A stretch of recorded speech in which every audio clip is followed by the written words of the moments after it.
औज़ु बिल्लाहि मिनश्शैतानिर्रजीम बिस्मिल्लाहिर्रहमानिर्रहीम अल्लाहुम्मा सल्लि अला मुहम्मदिन व अला आलि मुहम्मद कुल रब्बि ज़िदनी इल्मा। अस्सलामु अलैकुम रिस्पेक्टेड स्टूडेंट्स, बाफज़ल रबी आज मोरखा 1 सितंबर 2020 12 मुहर्रम उल हराम 1442। आप लोगों से वादा किया था कि इंशाअल्लाह ताला कोशिश करते हैं कि हम अपने दर्स के तसलसल को आगे बढ़ाते हैं।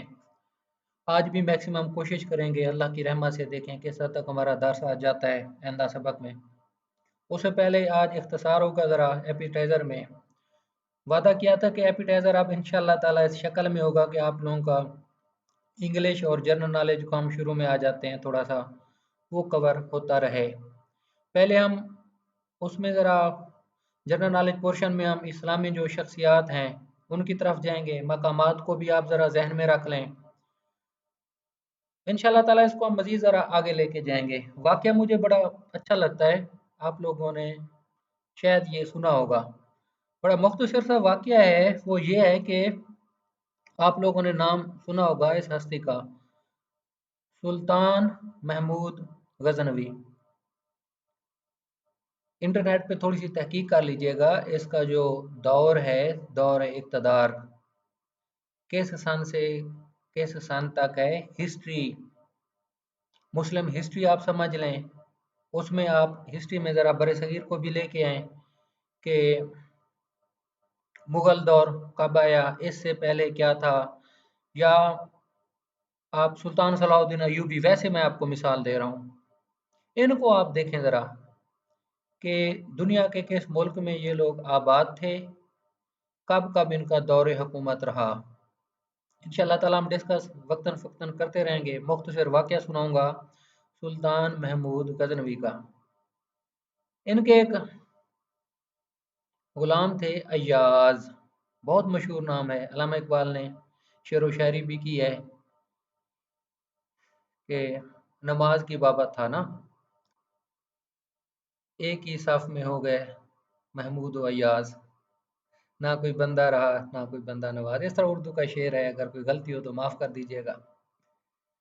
सुल्तान महमूद गजनवी ने, अय्याज़ इनका बहुत समझदार मुशीर था, वज़ीर था। तो सुल्तान महमूद गजनवी ने पूछा, मैं माफ़ी चाहता हूँ शायद ग़ुलाम बता गया हूँ पहले, जो आ रहा है ना इसमें, जो मेरे पास इसकी बेहतरीन मालूमात हैं। सुल्तान महमूद गजनवी इनसे बहुत ज़्यादा प्यार करते थे, अकीदत भी रखते थे, एहतराम भी इनका बहुत ज़्यादा करते थे। ये उनके ख़ास लोगों में इनका शुमार होता था। जहाँ तक ग़ुलाम का है या मुशीर का है, वो ज़रा आप देख लीजिएगा, क्योंकि मुझे दो मुख्तलिफ चीज़ें मिली थी इस इनकी बाबत। इंशाअल्लाह ताला जब हम इस शख्सियत पर मज़ीद ज़रा देखेंगे ना नेक्स्ट, ये पाकिस्तान पीनल कोड के अलावा किसी लेक्चर में अल्लाह पाक जब मौका देगा, तो इंशाअल्लाह ताला मैं आपको सारी इसकी डिटेल बता दूंगा। और बाय द वे याद आ गया, 9 रतन क्या हैं? बादशाह अकबर, उसके 9 रतन क्या थे? रतन किस चीज़ का ये है, मफ़हूम से क्या कहते हैं? मोती कहते हैं, हीरे को कहते हैं, किसको कहते हैं? 9 अशख़ास थे, उसके ये 9 मुशीर थे। उस पर इख्तलाफात हैं अकबर पर, उसने नहीं किया अच्छा, अगर हम बतौर मुसलमान सोचें। लेकिन तारीख है, काफ़ी सारी चीज़ें डिस्कस करनी पड़ जाती हैं। तो इल्म को बढ़ाने के लिए नौरतन को भी आप ज़रा देख लीजिए, वो भी इंशाअल्लाह ताला मैं आपको उन 9 लोगों के नाम बता दूंगा। तानसीन का नाम सुना है आपने, बीरबल का पहले बताया था, बाकी 2 भाई हैं और भी लोग हैं। वाकया ये है सुल्तान महमूद गजनवी का। इसने एक दिन अय्याज से कहा कि अय्याज, मुझे कोई अंगूठी पर कोई ऐसी चीज़ लिख दो कि जब जब मैं बहुत ज़्यादा खुश हूँ, वो चीज़ पढ़ूँ तो मैं अफसुर्दा हो जाऊँ, गमगीन हो जाऊँ, और जब मैं गमगीन और अफसुर्दा हूँ, वो चीज़ मैं पढ़ूँ तो मैं खुश हो जाऊँ। अय्याज ने कहा कि ठीक है जी, बादशाह सलामत, लिख देते हैं। अब अय्याज ने अंगूठी पर पता है क्या लिख कर बादशाह को दिया, लिखवा कर, ये वक्त भी गुजर जाएगा, यकीन करें ज़रबुल मिसल क्या होती हैं वैसे? By the way, honesty is the best policy, might is right, बड़े इस पर बहसा होता है। नेकी कभी नहीं छुपती। सदियों की ये तहकीकात है, ये तकरीबन सच होते हैं। ये वक्त भी गुजर जाएगा, ये भी बहुत बड़ी एक फिलॉसफी आप समझें इंसानी ज़िंदगी की, कि जब भी इंसान परेशान हो, चाहे अंगूठी में मिसाल दे रहा हूँ, हम ना बनवाएं, यही बात सोच लें कि ये वक्त भी गुजर जाएगा, इंसान को बहुत तसल्ली हो जाती है। हर गम के बाद खुशी है, हर खुशी के बाद गम है। जो इंसान चाहता है ना कि मेरी ज़िंदगी हमेशा हमेशा खुशियों में ही गुजरे, फिर उसका फिर बेहतरीन खूबसूरत आज एपिटाइज़र जहन में रख लें। आजमाइशें परेशानियां दो तरह की होती हैं, एक हमारे अपने की करते की सज़ा होती है, और एक अल्लाह रब्बुल इज़्ज़त की तरफ से होती है। जो अल्लाह की तरफ से होती है ना, मैं मिसाल बेटा दे रहा हूँ, अल्लाह ना करे कोई नुकसान घर में हो जाता है, एक्सीडेंट हो जाता है, कोई अमवात हो जाती है, इस पर सब्र भी अल्लाह रब्बुल इज़्ज़त इंसान को देता है। बंदा फिर हकीकत का सामना करे कि जी अल्लाह की तरफ से हुआ है, हमारे बस में तो कुछ है ही नहीं। जब सब कुछ अल्लाह रब्बुल इज़्ज़त की तरफ से हुआ है तो इंसान परेशान क्यों हो? कोई कल वाली बात, इन्ना लिल्लाहि व इन्ना इलैहि राजिऊन। और दूसरा, जो हमारे अगर करतूत हों, उस पर हमें मुहतात हो जाना चाहिए। क्यों हम ऐसा करें? जहाँ तक आपकी मेरी अपनी ज़ात है, हम अल्लाह के हुक्म के ताबे अपनी ज़िंदगी गुजारें। जहाँ तक फैमिली की वजह से बहुत ज़्यादा परेशानियाँ आती हैं, फैमिली को वे फिर बेहतरीन तरीका बेटा तबलीग का है। रसूल अकरम सल्लल्लाहु अलैहि वसल्लम की ज़िंदगी वाला इखलाक से, मोहब्बत से, आपके वाले साहब हैं, वालदा साहब हैं, भाई हैं, बहन हैं, और करीबी बहुत करीबी जो रिश्तेदार हैं उनकी बात, वो आपका बेटा इखलाक है, आपका अच्छा इखलाक, उनकी खिदमत, फिर अल्लाह रब्बुल इज़्ज़त मसाइल हल करता है। ये वक्त भी गुजर जाएगा, इसको हमेशा बेटा जहन में रखना है। मसाइल आज परेशानी हमारी ज़िंदगी में इस वजह से आ रही है, जो अल्लाह चाहता है हम खुदा रहम करें, हम चाहते हैं कि नहीं, हम ये नहीं चाहते। अल्लाह की ज़ात पे भरोसा कर लें, बहुत कमाल होगा। और अरबी वाक़या है, वो कब बाद में कभी इंशाअल्लाह ताला आपको बताऊँ। अरेबिक, कोई अंग्रेज़ था, वो चला गया सऊदी अरब वाला, ये काफ़ी पुरानी बात है। यकीन करें ये भी बड़ी कमाल की बात है, मोटिवेशन की बाबत। तो आज हम अपने सबक पर आ जाते हैं। शायद वक्त आज थोड़ा ही होगा, लेकिन नागा ना आए, कोशिश ये है।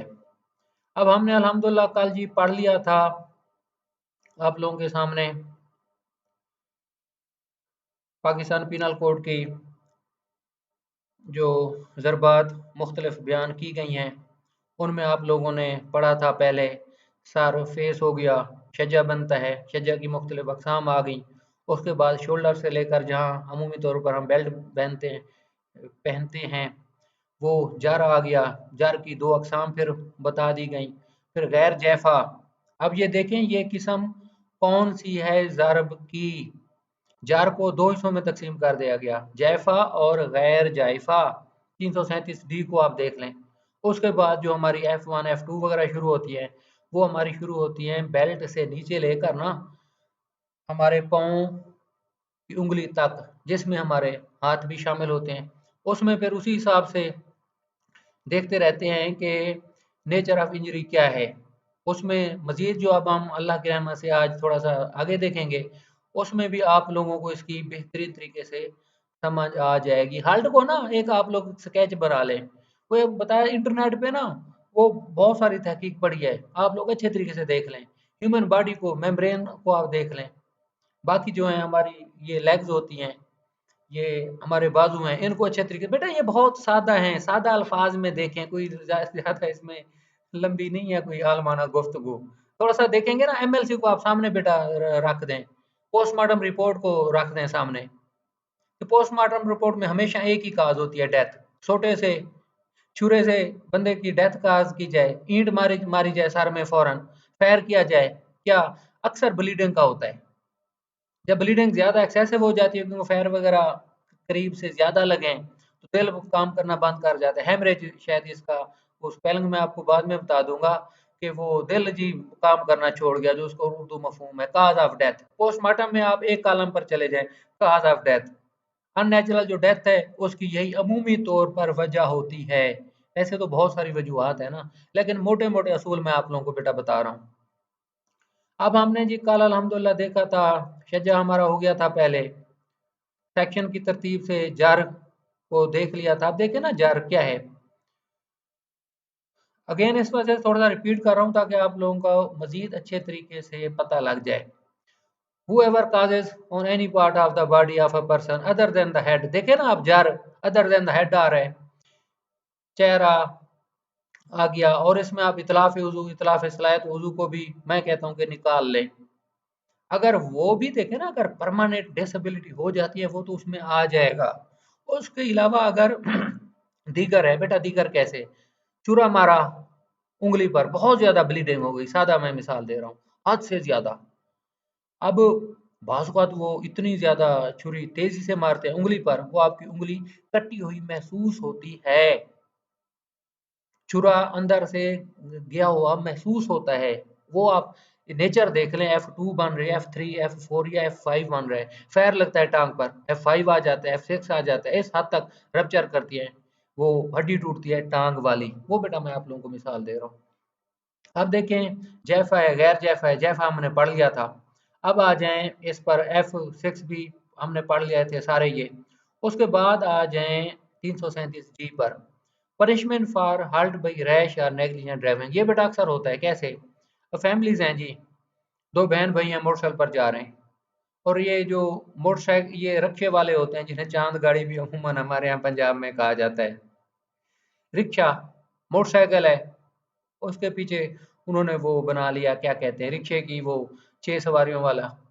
ये बड़ी खतरनाक वैसे आमतौर पर ना होता है, इसकी ब्रेक नहीं लगती फौरन, बड़ा ये रिस्की आज के दौर में है। और ये इनको स्पीडों की भी बहुत जल्दी होती है, बड़ी स्पीडें मारते हैं, ये बड़ा भगाते हैं। इसका जो सबसे बड़ा बेटा, ये जितना भी अच्छा रक्षा हो ना, मैं आपको वैसे मिसाल दे रहा हूँ, इसकी ब्रेक फौरन नहीं लगती, इसका ये मसला है। बड़ी ये रिस्की ये सवारी आमतौर पर, जो मेरा मुख्तसर, जो मेरा महदूद इल्म है वो है, मोटरसाइकिल सवार भी अक्सर ऐसा करते हैं, तेज भगाते हैं, इनके ना आपस में एक्सीडेंट हो जाते हैं, अमवात भी हो जाती हैं। जब मौत हो जाए, वो आप देख लें 319 क्या था, 320 क्या है, इन चीजों में आप इसको ले जाइएगा। 337 जी मैं आपको सिंपल कह रहा हूँ, मोटरसाइकिल आ रहा है और रिक्शा आ रहा है, आपस में इनकी टक्कर हो गई, कैसे स्पीडें मार रहे हैं एक दूसरे से, लग गए तो मोटरसाइकिल वाले बेचारे गिर गए, जख्म वगैरह लग गए। 337 जी अक्सर लगा लगा होता है एफ आई आर के साथ, या एफ आई आर आप कभी देख लें, मैं आप लोगों को फॉर्मेट में इंशाल्लाह ताला कोशिश करूंगा भेज दूंगा। 337 जी वाला अक्सर ये उनमें आपने अमूमन देखा होगा, हाल्ट वाला होता है। बेटा ये है punishment for hurt by rash और negligent driving, whoever causes halt by rash or negligent driving shall be liable to arsh or the man specified for the kind of halt caused and may also be punished with imprisonment of either description for a term which may extend to 5 years or as ताज़ीर। अब देख लें, इसमें सजा का आप थोड़ा सा element जहन में रख लें, अर्श हो सकता है, अर्श अमूमन बज़ाहिर आप देखें जो शदीद सीरियस इंजरी होती है ना, उसमें अर्श लगता है। अगर खुदा रहम करे एक्सीडेंट इतना शदीद हो, एक बेचारे का बाजू ही हमेशा के लिए मारा जाए, उसको आप कहाँ लेके जाएंगे। उसको देखो बेटा, ये 332 को अच्छे तरीके से हम देखेंगे ना, 338 तक सब्जेक्ट टू सब पढ़ना है आपने, एक मिसाल पे नहीं जाना जो अभी मैं दे रहा हूँ, मिसाल दे रहा हूँ बेटा, मोटरसाइकिल आपस में लगी, बाजू इतना शदीद जख्मी हुआ, कैसे हो जाता है, इंसान नीचे गिरता है बेचारा, तो वो रक्षा ऊपर चढ़ जाता है, या कोई और साथ से सवारी आ रही है, अल्लाह पाक रहम करे, तेज स्पीड में बाजू पर से कोई और सवारी गुजर जाती है, कार गुजर जाती है, इंसान है, अमवात ना हो, मौत ना हो, फिर इस सूरत में आप देखें क्या होगा। वैसे अर्श से मुझे बात याद आ गई है, अर्श भी हो सकता है बेटा। इंजरीज को ना आप इन सेक्शन को एक्सप्लेनेशन में ना अच्छे तरीके से देखा करें, कोई खास असूल किसी खास सेक्शन पर नहीं है, आपने बेटा सरकमस्टांसेस देखने हैं, हालात और वाकयात क्या है, इसका अतलाक कहाँ कहाँ हो रहा है। डॉक्टर साहब का मैं आपको कहता हूँ ना, तो मिसाल दे रहा हूँ बेटा, डॉक्टर साहब के पास हम जाते हैं, जो मेडिसिन के बहुत मशहूर प्रोफेसर साहब हैं। अब उन्होंने देखना है ना कि मर्ज क्या है, कौन सी दवाई देनी है। अब फिट नहीं है, वो जो नीम हकीम होते हैं ना, सीखे सिखाए लोग, अताई लोग, उन्होंने 5 7 8 रखे होते हैं नुस्खे, कि जी बस उस्ताद ने हमें बताया था, बस यही बोतल देनी है, सिर्फ यही गोली लेके देनी है। नहीं बेटा, जो हमारे एफसीपीएस माशाल्लाह डॉक्टर साहबान बहुत काबिल होते हैं ना, हर मर्ज का एक, आप देखें ना, पेट का दर्द है, चलो फिलासफी की हम बात कर लें, पेट में दर्द इंसान के 13 वजूहात हैं पेट के दर्द की, 13 वजूहात हैं पेट का दर्द क्यों हो सकता है इंसान में। अब जिस वजह से है, तशखीस अगर ठीक होगी तो इलाज ठीक होगा। कोई आप लोगों को इसी मिसाल की तरफ लेके जा रहा हूँ, इंजरी होगी, एफआईआर पड़ी है, काबिल जज कैसे बनना है, काबिल वकील कैसे बनना है, कि जब हालात और वाकयात को समझ लें। कई दफा देखा है कि पुलिस ने एफआईआर ही 100% गलत सेक्शन में काटी होती है। ट्रायल कराना है, कैसे, क्या तरीकाकार होगा। अक्सर होता है एफआईआर गलत सेक्शन के ताबे होती है, हालात और वाकयात और होते हैं, एफआईआर और ये हकीकत है, मुहर्रिर साहबान या हमारे एसएचओ साहबान का इतना लीगल नॉलेज ही नहीं होता, तो इतनी बारीकियों को समझ लें। वो आ रहा होता है उनका सीना गजड़ इल्म, जो रिटायर मुहर्रिर वगैरह होते हैं, हाँ जी बता दें, वो उन्होंने मोटे मोटे नुस्खे अतई वाले लगाए होते हैं। लेकिन आपको एक पता होना चाहिए, एक जज में, एक प्रोसिक्यूटर में और पुलिस अफसर में फ़र्क होना चाहिए। इस वजह से मैं आपको ये सारी एक्सप्लेनेशन बेटा बता रहा हूँ। सज़ा हो गई।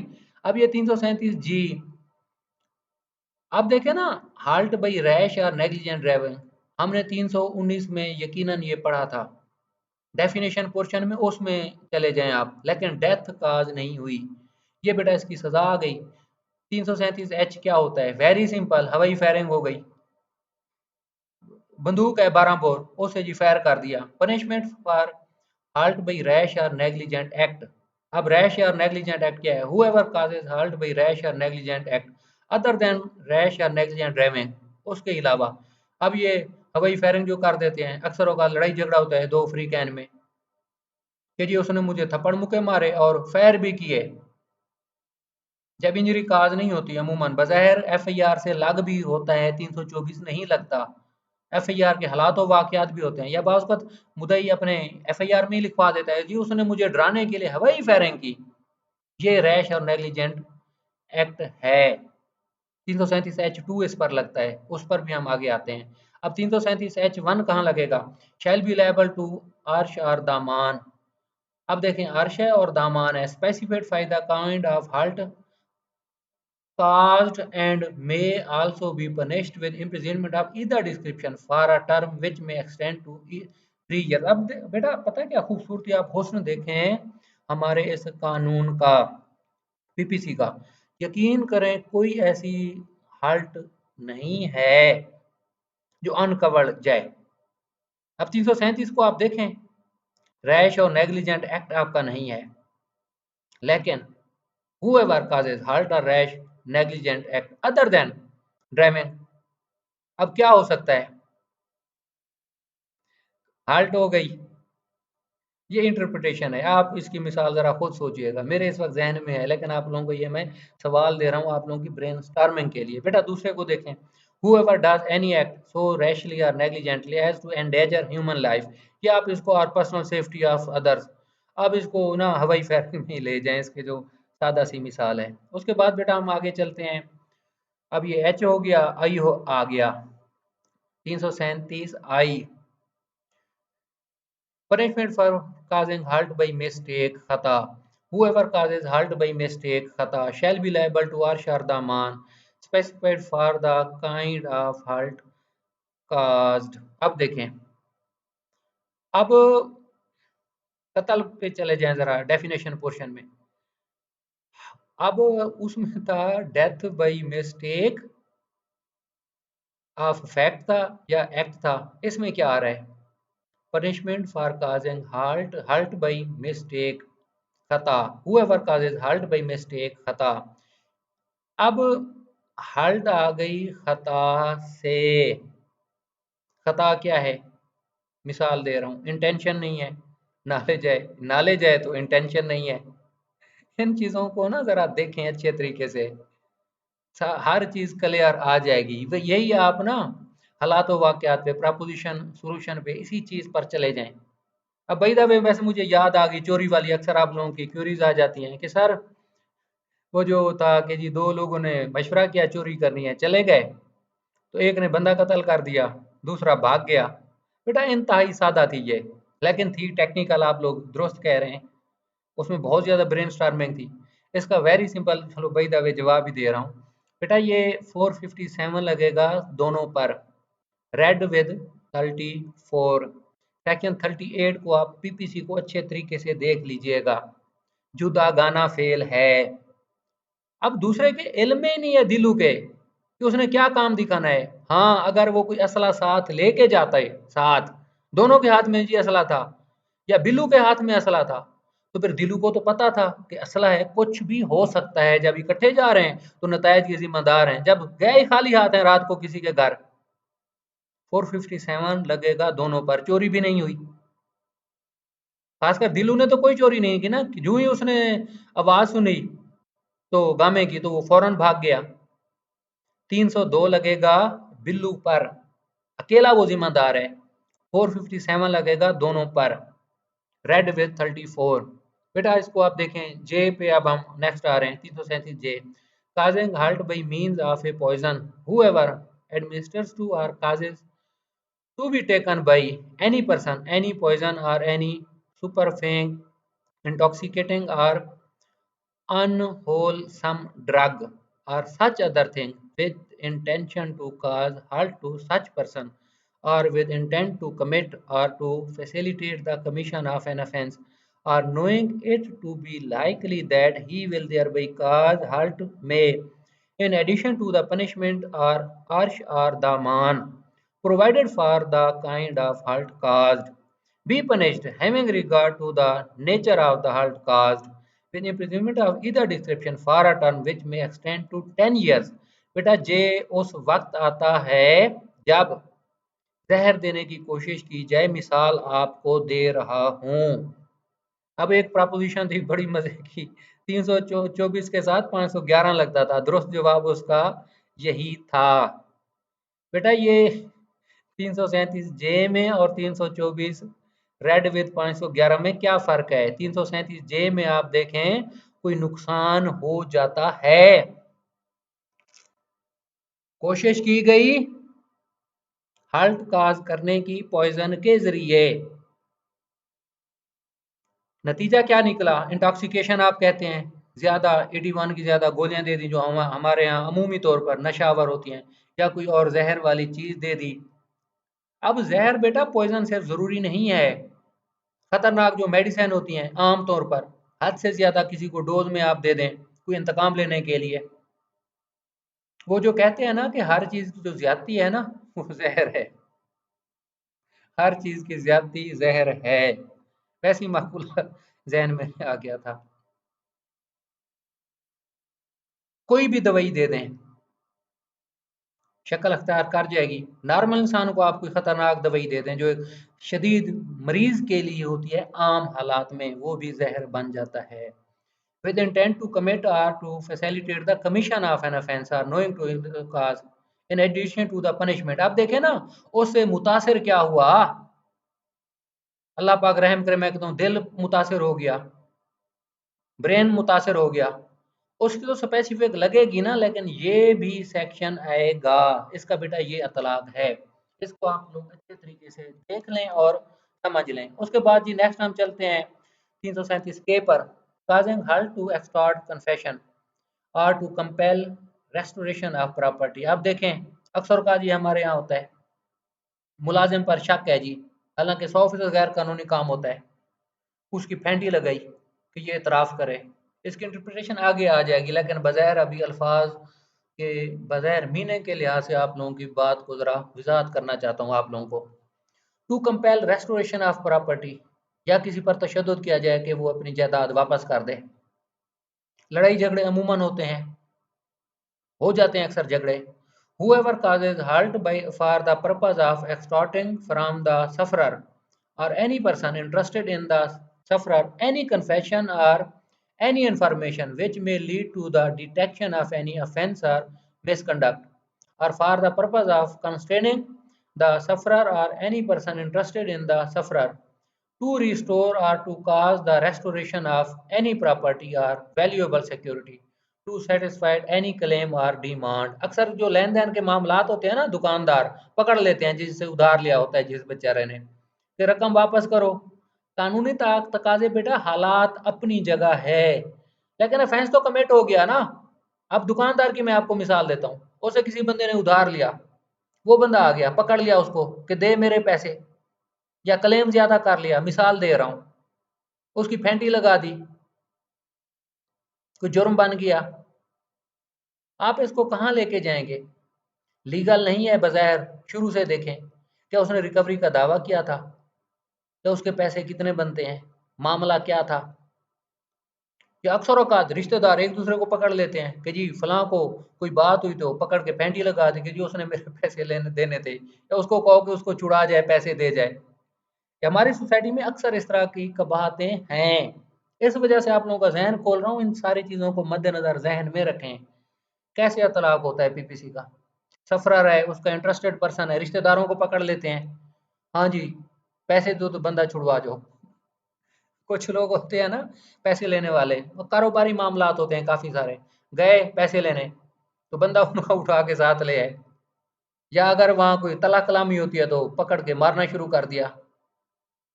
ये होते हैं मामला, या चीजों का लेन देन होता है, एक दूसरे को चीजें दी होती हैं, फिर ये लड़ाई झगड़े अक्सर शुरू हो जाते हैं।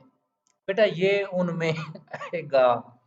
सजा कौन सी होगी? अर्श है कि सास है दामान है। अब हमेशा इसको जहन में रखें, इस जुर्म का इर्तकाब करते हुए अगर कोई दीगर जुर्म हो जाता है तो इनका अतलाक आएगा। इंजरी होती है, कि अगर कोई स्पेसिफिक अलहदा नहीं हुआ, इसके ताबे अगर कोई मुकम्मल आ रहा है तो ये अट्रैक्ट करेगी प्रोविजन, लेकिन इसकी सज़ा उसी हिसाब से ही होगी कि जो जुर्म का इर्तकाब हुआ है। बेटा ये हो गया हमारा। उसके बाद 337 एल को हम देख लें, punishment for other hurt. L2 बहुत मशहूर है, अक्सर ये आ जाता है, लड़ाई झगड़ों में लगा होता है। 337 L2, L1 भी होता है, whoever causes hurt not mentioned herein before। अब ये देखें खूबसूरती है सेक्शन की, 337 से एल से बेटा पहले 337 A1 से आप काम शुरू कर दें, या 334 से काम शुरू कर दें, क्योंकि 332 में हाल्ट को डिफाइन सारा किया गया है। अगर कोई जख्म इंसान का हाल्ट कवर उसमें नहीं होता, इसमें आ जाएगा। which endangers life or which causes the sufferer is to remain in severe bodily pain for 20 days or more। ये बेटा इसका बहुत गौर से सुनना। देखो कि फैर लगा बंदूक 12 बोर बाजू पर, अब जो मजरूब है ना विक्टिम, लाख वो ऑपरेशन करा ले पूरी दुनिया के, लेकिन वो जहर होता है गोली, जो कारतूस होता है ना उसके, जो छोटे बेटा छरे अमूमी तौर पर कहा जाते हैं पिस्टल के, और उसकी नेचर होती है, बंदूक के जो कारतूस होता है उसकी और नेचर होती है। मिसाल दे रहा हूँ, पिस्टल से कई ज्यादा फायर किए गए बाजू पर, या बंदूक 12 बोर से फायर किए गए विक्टिम पर, बेटा वो दुनिया का कहीं भी इलाज करा ले, लेकिन वो जहर इस हद तक असर कर जाता है बाजू में कि उसको ना विक्टिम को अक्सर पेन होती रहती है।